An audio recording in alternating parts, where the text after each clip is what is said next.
لیکن یہ کہ امام مہدی کی حکومت قائم کرنے کے لیے کون لوگ آئیں گے؟ عرب جو ہیں وہ اندر سے کھوکھلے ہو چکے ہیں، عیاشی نے، دولت نے، پیسے نے، دولت، پیسہ، عیاشی، اس کی وجہ سے کھوکھلے ہو چکے ہیں۔ یہاں میں آپ کو دو حدیثیں سنانا چاہتا ہوں۔ سنن ابن ماجہ کی روایت ہے حضرت ابو ہریرہ سے رضی اللہ تعالی عنہ، قال قال رسول اللہ صلی اللہ علیہ وسلم اذا وقعت الملاحم بعث اللہ بعثا من الموالی ہم اکرم العرب فرسا واجودہ سلاحا یوید اللہ بہم الدین، رواہ ابن ماجہ عن ابی ہریرہ رضی اللہ تعالی عنہ۔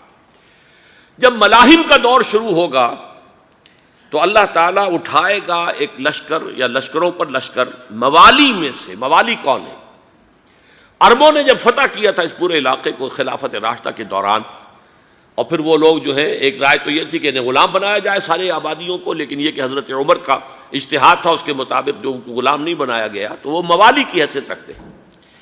عربوں میں دم نہیں ہے، موالی میں سے لشکر اٹھیں گے کہ جو در حقیقت حضرت مہدی کی حکومت کو قائم کریں گے۔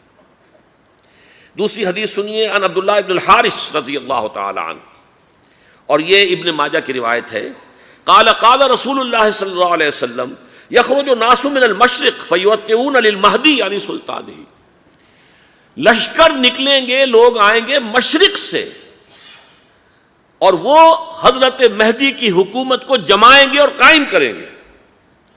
اب ذرا نوٹ کیجئے کہ جزیرہ نماء عرب کے مشرق میں کون سے ملک ہیں؟ تین: ایران، افغانستان، پاکستان۔ یہ تین سالڈ مسلم ممالک، مسلم آبادی اکثریت۔ ویسے تو یہ کہ آگے ہندوستان میں 20 کروڑ مسلمان ہیں، لیکن وہ 20 کروڑ جو ہے وہ تو 80 کروڑ کے اندر تحلیل ہو جاتے ہیں غیر مسلموں میں، لیکن یہاں جو معاملہ ہے یہ غالب اکثریت کے۔ ان میں سے ایران کا معاملہ جہاں تک ہے، نمبر 1 یہ کہ وہ شیعہ عقائد کے حصار میں بند ہے، اس سے ادھر ادھر ہونا اس کے لیے ممکن نہیں۔ حدیث میں یہ بھی آتا کہ اصفہان سے 70,000 یہودی دجال کا ساتھ دیں گے۔ لیکن بہرحال خراسان ایک صوبہ ہے افغانستان کا اس وقت بھی، شمال مشرقی کونے میں، مجھے امید ہے وہاں سے خیر کی، کیونکہ خراسان کا لفظ وہاں پہ شامل ہے، اور حضور کی حدیث میں بعد میں آپ کو سناؤں گا کہ خراسان سے فوجیں چلیں گی جو یروشلم کو دوبارہ حاصل کریں گی، فتح کریں گی۔ جیسے پہلے یروشلم کھویا عربوں نے تھا، دوبارہ حاصل کیا تھا کرد نے، کرد خون صلاح الدین ایوبی رحمۃ اللہ علیہ، ایسے اب پھر عربوں نے کھویا ہے، لیکن لینے والے خراسان سے لشکر آئیں گے۔ یخرج من خراسان رایات سود لا یردها شیء حتی تنصب بإیلیا، خراسان کے علاقے سے کالے علم لے کر لشکر چلیں گے جن کے رخ کو کوئی موڑ نہیں سکے گا جب تک کہ وہ جا کر یروشلم میں نصب نہ ہو جائے۔ اس کے بعد نام آتا ہے پاکستان کا۔ یہ ہے میری اور آپ کی داستان، اور یہ ہے سبب جس کی وجہ سے کہ میں آپ سے یہ گفتگو کر رہا ہوں۔ اصل میں تو کس لیے؟ محض ایک علمی استفادہ، محض اپنی بات آراء کو ظاہر کرنے کا شوق نہیں، بلکہ یہ کہ اپنی ذمہ داری ہم پہچانیں کہ ہم کس مقام پر کھڑے ہیں۔ دیکھیے، اس پاکستان کے بارے میں یا ہندوستان کے بارے میں علامہ اقبال نے کہا تھا اپنے ترانہ ملی میں، میرے عرب کو آئی ٹھنڈی ہوا جہاں سے، میرا وطن وہی ہے، میرا وطن وہی ہے۔ اور مجھے بتایا گیا کہ سنن ابی داؤد میں یہ روایت موجود ہے کہ حضور نے فرمایا کہ ہندوستان کی طرف سے مجھے ٹھنڈی ہوا آتی ہے، اگرچہ مجھے وہ حدیث ابھی نہیں ملی ہے، لیکن حزب التحریر کا ایک کارڈ مجھے ملا تھا، تو اس میں اس حدیث کا اور اس میں ابو داؤد کی روایت کا حوالہ موجود تھا۔ لیکن میں جو چیز آپ کو بتا چکا ہوں وہ یہ کہ الف ثانی کا پورا تجدیدی کارنامہ اس ہندوستان کی سرزمین میں ہوا۔ مجدد الف ثانی شیخ احمد سرندی، شاہ ولی اللہ دہلوی، سید احمد بریلوی، وہ تو ہمارے پاکستان میں آ کر جو ہے ان کا خون جذب ہوا ارض پاکستان میں۔ پھر شیخ الہند مولانا محمود حسن۔ تحریک خلافت چلی تو صرف ہندوستان میں چلی اور کہیں نہیں چلی۔ آزادی کی تحریک چلی پوری دنیا میں، وہ نیشنلزم کی بنیاد پر چلی، ملے نیشنلزم، عرب نیشنلزم، ترک نیشنلزم۔ ہمارے ہاں چلی تو اسلام کے نام پر پاکستان کا مطلب کیا؟ لا الہ الا اللہ۔ پھر پاکستان قائم ہوا معجزے کے طور پر، بلکہ نازل ہوا ہے لیلۃ القدر میں، انا انزلناہ فی لیلۃ القدر، جیسے قرآن نازل ہوا لیلۃ القدر میں، یہ پاکستان بھی نازل ہوا لیلۃ القدر میں۔ اس کا برقرار رہنا ابھی تک معجزہ ہے۔ ہندو یہ سمجھتا تھا، کانگریس سمجھتی تھی کہ جھٹپٹ ختم ہو جائے گا۔ پھر یہ کہ اس کا قرارداد مقاصد کا پاس ہو جانا، مزید بھی اور اضافی دفعات دستور میں آ جانا، اب کمرشل انٹرسٹ کو ربا قرار دے کر حرام قرار دینا، یہ سارے لینڈ مارکس ہیں کہ جو اشارہ کر رہے ہیں کسی چیز کی طرف، معاملہ کدھر جا رہا ہے۔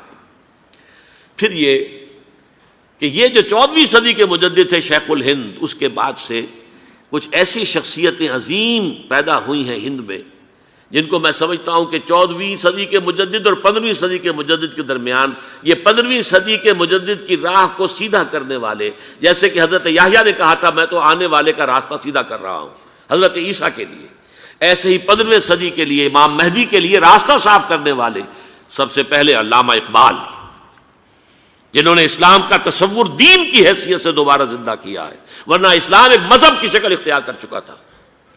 پھر مولانا مودودی، مولانا ابوالکلام آزاد حکومت الہیہ کے نعرے کے ساتھ میدان میں آئے۔ یہ اقبال نے جو تصور پیش کیا تھا اس پر عملی جد و جہد کے لیے حزب اللہ قائم ہوئی۔ نوٹ کر لیجئے 11 برس کا فرق ہے عمر کا علامہ اقبال کے اور ابوالکلام کے، اور 1913 میں جب حزب اللہ قائم کی ہے اس وقت علامہ اقبال کی ملی شاعری اپنے عروج کو پہنچ چکی تھی۔ پھر یہ کہ علامہ اقبال کے بعد تعمیل جو ہے اس کام کی وہ ابوالکلام نے کی، لیکن روایتی علماء کی شدید مخالفت کی وجہ سے وہ بددل ہو کر چھوڑ گئے، کانگریس میں شامل ہو گئے، بساط جو ہے حزب اللہ کی انہوں نے لپیٹ دی۔ پھر مولانا مودودی آئے، انہوں نے وہ ڈور جو ہے اس کا سرا تھاما، جماعت اسلامی قائم کی حکومت الہیہ ہی کے قیام کے لیے۔ اگرچہ میرے نزدیک یہ کہ وہ انتخابی اور ایک قومی سیاست کی ایک جماعت بن کر پاکستان میں جو ہے دلدل میں پھنس گئی ہے، اب ہم اس کی کوشش کر رہے ہیں، تنظیم اسلامی اور یہ تحریک خلافت جس کے تحت یہ جلسہ ہو رہا ہے، یہ ساری چیزیں وہ ہیں کہ آپ کو سوائے پاکستان کے اور کہیں نہیں ملیں گی پوری دنیا میں۔ معلوم ہوتا ہے کہ پاکستان کو بہت بڑا رول پلے کرنا ہے اس میں، اور اس کے ساتھ اب جمع کر لیجئے افغانستان کی عمارت افغانستان، اسلامی عمارت افغانستان قائم ہو چکی ہے۔ یہ پچھلے 20 سالوں میں جو کچھ وہاں ہوتا رہا ہے اس سے پہلے تصور نہیں ہو سکتا تھا۔ علامہ اقبال کے فرزند بھی دیکھ کر آئے ہیں، تو اگرچہ وہ خود میں سمجھتا ہوں کہ خاصے انہیں آپ لبرل کہیں، آزاد خیال کہیں، لیکن اس درجے متاثر ہو کر آئے تھے کہ انہوں نے یہ کہا افغانستان میں جو میں نے حالات دیکھے ہیں کہ اگر 2-4 اور مسلمان ملکوں کے اندر یہ نظام قائم ہو جائے تو پوری دنیا مسلمان ہو جائے گی۔ یہ سب کچھ کیسے ہو رہا ہے؟ یہ آنے والے دور کی جھلکیاں ہیں۔ Coming events are casting their shadows before. یہ سب بتا رہے ہیں کہ پاکستان افغانستان کو مل کر اس میں کوئی عظیم رول پلے کرنا ہے۔ اور اس کے ضمن میں اب میں علامہ اقبال کے بارے میں آخری بات کہہ رہا ہوں۔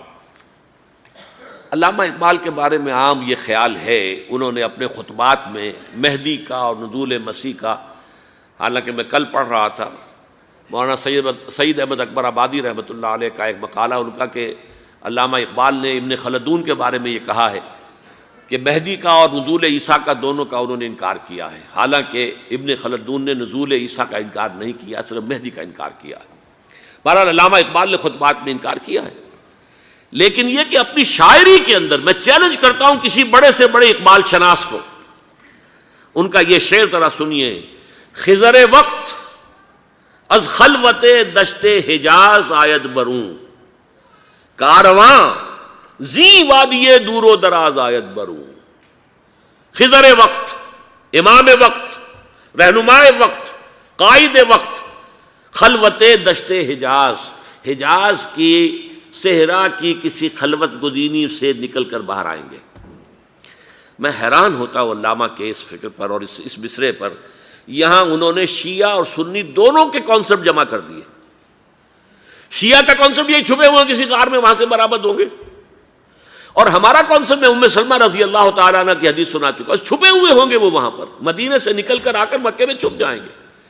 اس خانہ جنگی کی حالت میں لوگ ان کی طرف دیکھ رہے ہوں گے، سوچتے ہوں گے انہیں میدان میں آنا چاہیے، کوئی پارٹ پلے کرنا چاہیے، امت کی کوئی رہنمائی کرنی چاہیے، لیکن وہ چھپیں گے، وہ کارہ ہوں گے، وہ اس ذمہ داری کو قبول نہیں کرنا چاہیں گے، جا کے چھپ جائیں گے مکے میں، وہاں سے مکے والے انہیں نکالیں گے، اور وہ کارہ ہوں گے، انہیں بالکل یہ پسند نہیں ہوگا کہ یہ ذمہ داری اٹھائیں۔ تو خضر وقت از خلوت دشت حجاز آیت بروں، کارواں زی وادی دور و دراز آیت بروں۔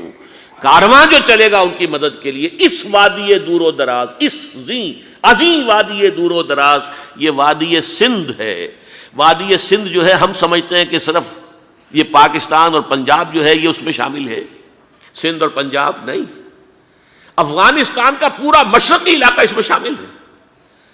جیسے دریائے جہلم سندھ میں جا رہا ہے، جیسے دریائے گلگت سندھ میں آ کر ملتا ہے، جیسے دریائے چناب اور راوی اور جہلم اور یہ سب جا رہے ہیں اور آ رہے ہیں، اسی طرح دریائے کابل کہاں سے آ رہا ہے، دریائے گومل کہاں سے آ رہا ہے، ٹوچی کہاں سے آ رہا ہے، یہ سارا جو ہے ڈرین جو ہو رہا ہے ایسٹرن جو ہے پارٹ آف افغانستان، یہ سب وادی ہے۔ اس وادی کے یہ دو حصے ہیں، ایک حصہ جو ہے یہ ادھر پاکستان میں ہے اور اسی وادی کا دوسرا حصہ جو ہے وہ افغانستان میں ہے۔